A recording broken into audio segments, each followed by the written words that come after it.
નમસ્કાર વિદ્યાર્થી મિત્રો, હું છું આર્યન પટેલ અને તમે જોઈ રહ્યા છો ક્લેવર એકેડેમી યુટ્યુબ ચેનલ। તો આજના વિડીયોની અંદર આજે આપણે જોવાના છે ધોરણ 10 વિષય વિજ્ઞાન પ્રકરણ નંબર 2 એસિડ બેઝ અને ક્ષાર એના સેક્શન નંબર બી નું ચેપ્ટર નંબર 2 છે આપણું, બરોબર। તમને ખબર છે ચેપ્ટર નંબર 1 તમે ના જોયું હોય તો જલ્દી જોઈ લો, section number B assignment solution એનું ચેપ્ટર નંબર 2।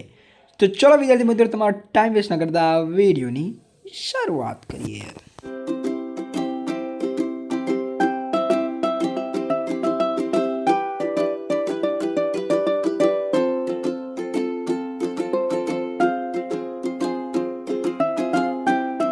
तो section number A section number जो ए तो आवशे ज आपणो, पण सेक्शन बी एमां चेप्टर नंबर 1 बनायेलुं छे।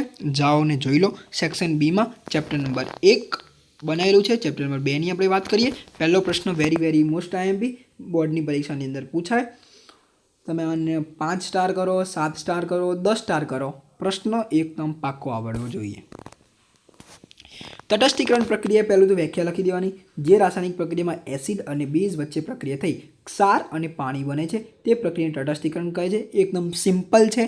एसिड और बेज तमे मिक्स करो, एमां शुं बने, क्षार और पानी बने, एने शुं कहेवाय, तटस्थीकरण। अहींया तमे समीकरण बी जोई शको छो, एसिड प्लस बेज क्षार और पानी। एनी अंदर आपणे HCl hydrochloric acid, NaOH NaCl बन्युं अने एमां H2O पानी थई गयुं। Okay, simple. आवी रीते उदाहरण साथे तमे लखी शको छो। मस्त रीते 2 मार्क्स पूरेपूरा मळवाना छे। 100% आपणी गेरंटी छे। ओके, प्रश्न नंबर 2, शा माटे एसिडनुं जलीय द्रावण विद्युतनुं वहन करे छे? तो विद्युत प्रवाह वहेवा माटे मुक्त आयनो जरूरी होय छे। शुं? विद्युत प्रवाह वहेवा माटे मुक्त आयनो जरूरी होय छे। पछी बीजो पॉइंट शुं आवशे? ज्यारे एसिड ने पानी में ओगळवामां आवे त्यारे ते मुक्त धन आयन अने ऋण आयन उत्पन्न करे छे। 2 आयन उत्पन्न करे छे, मुक्त धन आयन अने ऋण आयन उत्पन्न करे छे ज्यारे एसिड ने पानी में ओगळवामां आवे त्यारे। आ मुक्त आयनो द्रावण में फरी शके छे अने विद्युत भारनुं वहन करे छे। तेथी एसिडनुं जलीय द्रावण विद्युतनुं वहन करे छे। सिंपल है। तमारे 3 पॉइंट लखवाना छे। पहलो पॉइंट, बीजो पॉइंट, तीजो पॉइंट। ग्राइडनी अंदर जोशो तो तमने थोड़ो हेवी लागशे, थोड़ो हार्ड लागशे, पण आ मैं इजी रीते बनावेलो छे, तमने याद रही जाए। तमे आ प्रश्न बी लखशो परीक्षानी अंदर, प्रश्न जवाब तो पूरेपूरा मार्क्स आपशे। एवुं नहीं कि ग्राइड ज साच्युं होय। ग्राइडथी सौथी इजी लखाण मैं अहींया लखेलुं छे। स्क्रीनशॉट लई लेजो। तमे रासायनिक प्रक्रिया तो आ रीते लखी शको, HCl plus H2O H3O plus Cl minus. तो ओके, सिंपल।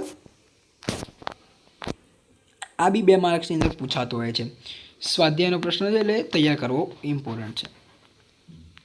હવે અસાઇનમેન્ટનો આપણે ત્રીજો પ્રશ્ન જોઈએ છે। તમારી પાસે 2 દ્રાવણો A અને B છે। દ્રાવણ A ની pH કેટલી છે? 6, B ની pH 8। કયા દ્રાવણમાં હાઇડ્રોજન આયનની સાંદ્રતા વધારે છે? આ પૈકી કયું દ્રાવણ એસિડિક અને કયું બેઝિક છે? તો જો જે દ્રાવણની pH ઓછી હોય તેમાં H આયનની સાંદ્રતા વધારે હોય છે। તેથી દ્રાવણ એ pH બરાબર 6 માં હાઇડ્રોજન આયનની સાંદ્રતા વધારે છે। દ્રાવણ એ pH બરાબર 6, pH 7 કરતાં ઓછી હોવાથી એસિડિક દ્રાવણ છે। pH 7 કરતાં વધુ હોવાથી બેઝિક દ્રાવણ છે।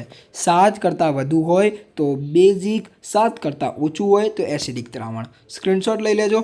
ઓકે, હવે વાત કરી લઈએ ચોથો પ્રશ્ન। તાજા દૂધની pH 6 છે તો જો તેનું દહીંમાં રૂપાંતર થાય તો તેની pHના ફેરફાર વિશે તમે શું વિચારો છો? તમારો ઉત્તર સમજાવો। તાજા દૂધનું દહીંમાં આપણે રૂપાંતર કરીએ તો તેની pH ઘટે છે। કેમ? કારણ કે 6 કરતાં ઓછી છે, એટલે કે pH 6 કરતાં ઓછી થાય છે। દૂધમાંથી દહીં બનવાની પ્રક્રિયા દરમિયાન લેક્ટોબેસિલસ બેક્ટેરિયા દ્વારા લેક્ટિક એસિડ ઉત્પન્ન થાય છે। એસિડ બનવાને લીધે દ્રાવણમાં H આયનોની સાંદ્રતા વધે છે, જેથી દ્રાવણ વધુ એસિડિક બને છે અને તેની pH ઘટી જાય છે। સિમ્પલ। સ્ક્રીનશોટ લઈ લેજો વિદ્યાર્થી મિત્રો। હવે આપણે જોઈશું અહીંયા આગળ જોઈએ તો પ્રશ્ન નંબર 5।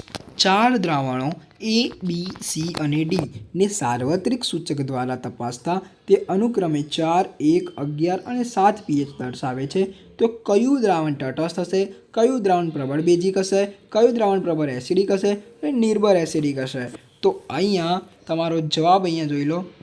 દ્રાવણ તટસ્થ દ્રાવણ એ આવશે pH બરાબર 7, પ્રબળ બેઝિક દ્રાવણ pH બરાબર 11, પ્રબળ એસિડિક દ્રાવણ pH બરાબર 1, નિર્બળ એસિડિક દ્રાવણ એમાં આવશે pH બરાબર 4.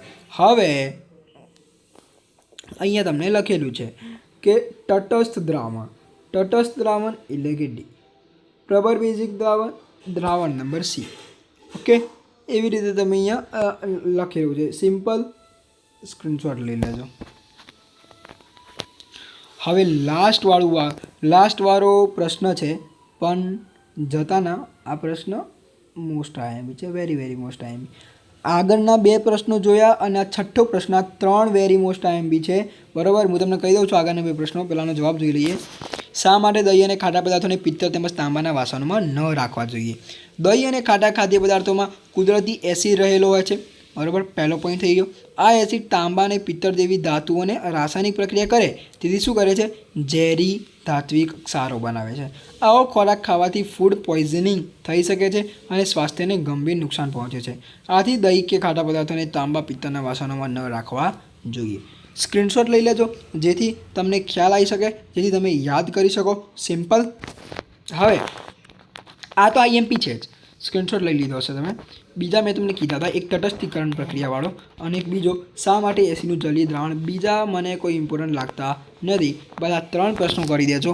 બહુ કડકડાકટ કરજો જેથી બોર્ડની પરીક્ષાની અંદર કામ લાગે, ફર્સ્ટ એક્ઝામની અંદર કામ લાગે, સેકન્ડ એક્ઝામની અંદર બી કામ લાગી શકે છે. તો વિદ્યાર્થી મિત્રો, મળીશું નેક્સ્ટ વિડીયોમાં. ત્યાં સુધી good bye, take care, all the best.